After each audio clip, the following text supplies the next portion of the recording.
guys, and welcome back. Ayan, so this is me again, single lady here. Kumusta po ulit mga kaibigan? Kumusta mga ka-OFWs? Ayan, so konting advice ko lang po ito sa inyo mga my guys. As you can say, na yung nakikita nyo dyan sa ating thumbnail ay pwede nga bang makauwi si kabayan kahit hindi pa tapos ang kontrata? So, ang ating masasagot dito guys is yes. Pwedeng-pwede siya makauwi kahit hindi pa tapos ang kanyang kontrata. Nagdidepende na din po sa kanyang kalagayan. At nagdidepende na din po yan sa kanyang amo kung siya ay pauuwiin o hindi.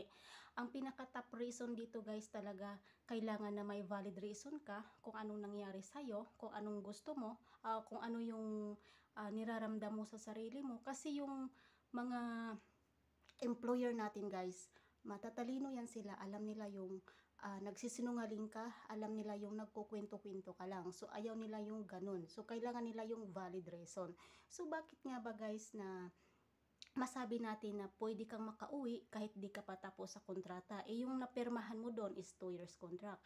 So ganito po yan guys. For example, ako, nagkasakit ako dito. At yung aking nararamdaman po ay nangangala yung katawan ko, nagkrakram, yung half nagkrakram. So delikado na din po yan. Kapag dinala ka sa employer mo sa hospital, kasi free po tayo dito ng medication. Okay, so wag kayong mag-atubili, wag kayong mahiya na sabihin sa mga employer ninyo na ganito ganyan yung nararamdaman ninyo, para naman ay aware sila, para naman ay malaman nila kung ano yung niraramdam mo. So may mga employer na ayaw nila yung may sakit. Okay, so kapag napatunayan doon sa medical or kapag napatunayan doon sa doktor na yan ang niraramdam mo, so mag-decide ka na. Huwag mong hintayin na maglala at maglala yung pakiramdam mo, kasi alam mo dito tayo sa ibang bansa, kahit may sakit ka, magtatrabaho ka pa rin kasi ano ka na doon, bayad ka na, kumbaga binili ka nila upang magtrabaho sa kanilang mga tahanan, sa kanilang pamamahay. Ayan, so ganitong gawin mo guys kung gusto mo talagang umuwi. Legit na legit po to guys. Una, kailangan may valid reason ka. Valid reason. Okay? Kailangan na yun ang gawin mo sa sarili mo. Okay? Valid reason. Kunwari, gaya na sinabi ko na parang half paralyzed na yung katawan mo. So, delikado na po yan guys. At kung napatunayan man yan sa doktor na yan ang niraramdam mo, kung gusto mong umuwi talaga, yan ang gawin mo, yung mga valid reason. Okay, valid reason.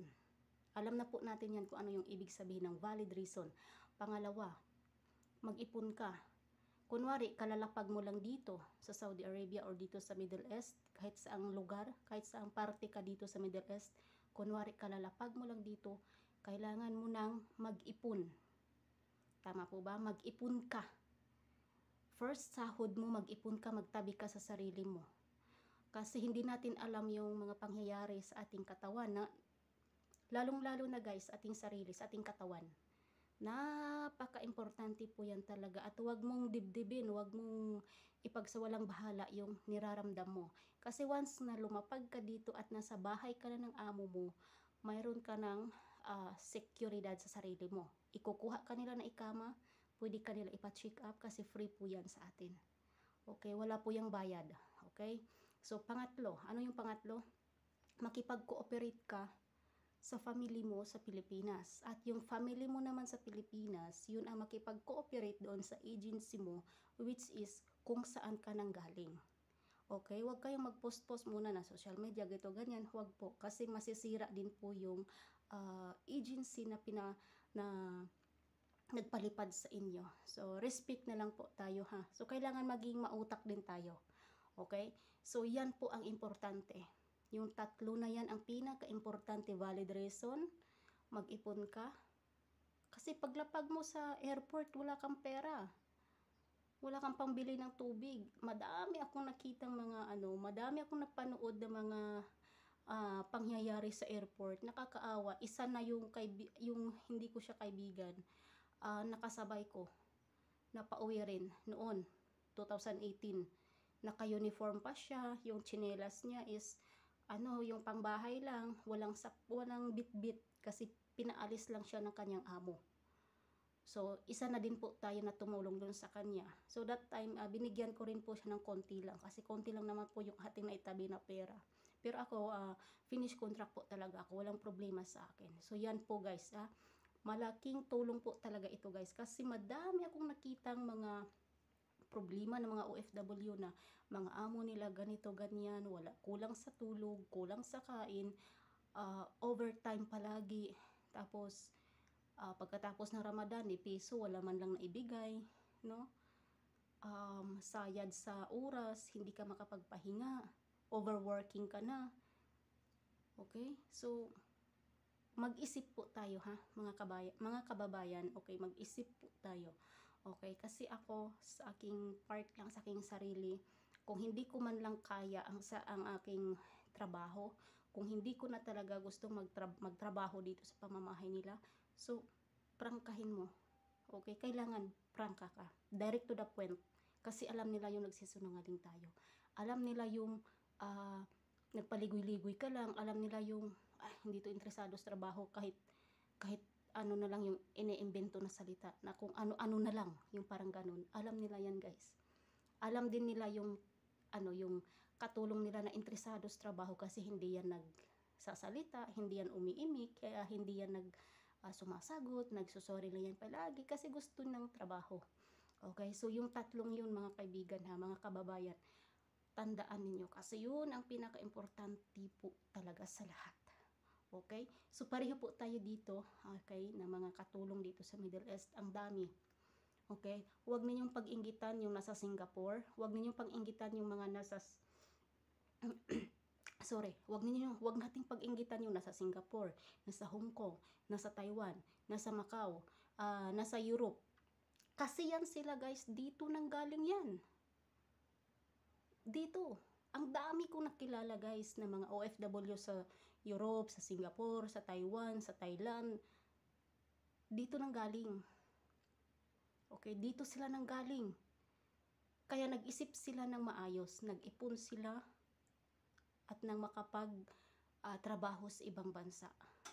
So yun po ang maganda dito guys. So mag-ipon. Okay, pinaka-top po 'yan nating gawin. Mag-ipon. Nandito tayo upang sa ganun ay makapag-ipon din. Kahit kunti-kunti lang itabi mo. Yung sahod dito sa mga first timer is 1,500. So yung 500 is our tabi mo yan. Every month, itabi mo yan. So, pag isusuma mo yan, sa 2 taon, malaki na yan. May panggastos ka na. Kung gusto mo mag-apply sa Singapore, pwede. Kung gusto mo mag-apply sa Hong Kong, pwede. Kasi may naipon ka na.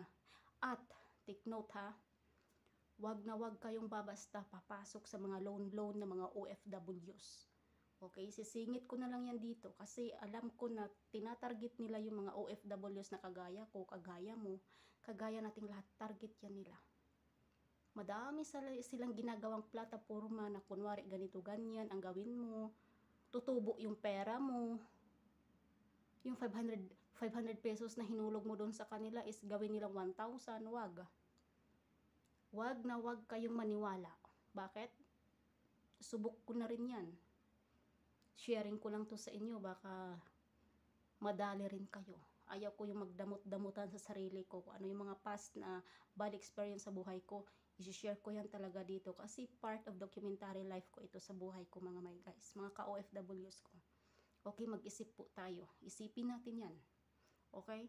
So, lahat po ng mga nagtanong sa akin sa Facebook ko, hindi ko alam kung yung iba nakapag-subscribe ba or hindi. Okay? Kasi dito, ang kailangan ko dito, guys, dito, ito yung sa documentary life ko po, to talaga. Okay? So, yes, pwede kang umuwi. Kahit 1 buwan ka pa lang, pwede kang umuwi. 2 buwan, pwede kang umuwi. Mayroon ngang 6 months, umuwi siya. Pero yun siya, pinag-isipan niya talaga. Kasi paglapag niya dyan sa bahay ng amo niya, naisip niya talaga na, ano ba to, sa kontrata ko, iba. Iisa, ay pagdating dito, ang dami. Oh, nag-isip siya, nag-ipon siya. Hanggang sa nanalo siya. Nanalo siya kasi pinaghawakan niya yung kanyang kontrata. Nanalo siya dun. Okay? So, umuwi siya, bumili siya ng ticket, sarili niya. So, walang problema. Yun ang ibig kong sabihin, mag-ipon tayo at mag-isip ng maayos, mga my guys. Ha? Huwag po tayong padalos-dalos at mag-iingat po tayo palagi. Number 1 na sa ating mga gamit. Okay? Kasi, ang daming pangyayari ngayon, hindi natin alam kung ano yung nasa isip nila, hindi natin alam kung anong gawin nila sa atin, hindi natin alam kung ano yung mga plano nila. Okay? Kasi may mga nabalitaan ako, alam natin yan na may Pinay na pinahuli nila sa airport, pauwi na sana, pinahuli nila. So wala silang dakdak, hindi sila nagdadakdak, hindi yan sila mahilig sa ganun guys, na nagdadakdak, kagaya natin, dakdak ng dakdak, salita ng salita. Hindi sila mahilig ng ganon. Tahimik lang, pero nakaplano na. So, tayo guys, please lang mag-iingat tayo. Ha? Dublihin natin yung ating pag-iingat. So, sa lahat ng mga nagtanong na pwede bang makauwi, yes, pwedeng pwede. Basta mag-isip ka, mag-ipon ka, makipag-cooperate ka sa pamilya mo sa Pilipinas para matulungan kanila, para legal yung pag-uwi mo. Okay? Para hindi kanila kasuhan. So, yung iba dito bumayad ng 2K real para doon sa visa ng bago. Bumayad siya. So, okay naman, walang problema. Nakipag-deal ka sa employer mo, nakipag-usap ka ng maayos, wala pong problema yan. Okay? Kasi kapag hindi sila sumang-ayon doon sa gusto mo, okay, pwede mo silang ireklamo. Ganun po yun. Pwede mo silang ireklamo anytime. Kasi bakit? Magbibigay ka ng pera, bibili ka ng ticket mo, may kapalit ka na, gusto mong kumuha ng kapalit na yung pera mo ang pinanggastos mo doon, ibibigay mo, binigyan, or in the other words, binigyan mo yung amo mo. So, may ano din ka, may laban din ka. Okay, so wag mahiya guys. Kung hindi mo kaya yung sarili mo, wag mong ipilit. Hindi ko sinasabi na uuwi ka ngayon. Hindi. Mag-isip ka muna, mag-ipon. Yun ang kailangan dito, mag-ipon ka. Yung iba nga, paglapag na paglapag, pag sahod, pinadala lahat. So ngayon, nag-aberya sila sa amo niya. Gusto niyang umuwi. Kinulong siya sa amo niya. Kasi wala siyang ganun. Kailangan ito pagganahin din natin guys. Wag iwasan po natin yung lagi tayong nanonood ng mga videos na walang kabuluhan. Iwasan po natin yan. Kung pwede lang mag-research ka, nang mag-research. So itong video na to, ito yung dapat para sa'yo. Mag-isip ka kabayan. Una mong gawin is mag-isip ka. Okay, kailangan may pira ka. Kailangan nakipag-cooperate ka sa family mo. Para legal yung pag-uwi mo, matulungan kanila. Yun ang pinaka-importante dito guys, wala nang iba. Kailangan may pera ka. Kung yung iba guys, sinasabi nila na mahal daw tayo. Depende po yan siguro sa agency. Kasi may mga agency talaga na pinapatungan ka na. Okay? For example, ako, uuwi ako. Bibigay ako ng pera sa amo ko ng 2K real para sa kapalit ko. Okay? So, pwede yun. Tapos ako na yung bibili sa ticket ko. Pwede na yun. Pwede yun. Walang problema yun. Hindi na yan sila magque-question ng gito ganyan. Hindi. Bakit? Alam nila yung law. Alam nila yung law natin at alam din nila yung paano ka nila bitawan. Kapag binitawan ka na, kapag binitawan mo na sila, bibitaw na rin yan sila sa'yo guys. So kapag hindi ka naman nila bitawan, huwag kang magtrabaho. Yun ang gawin mo.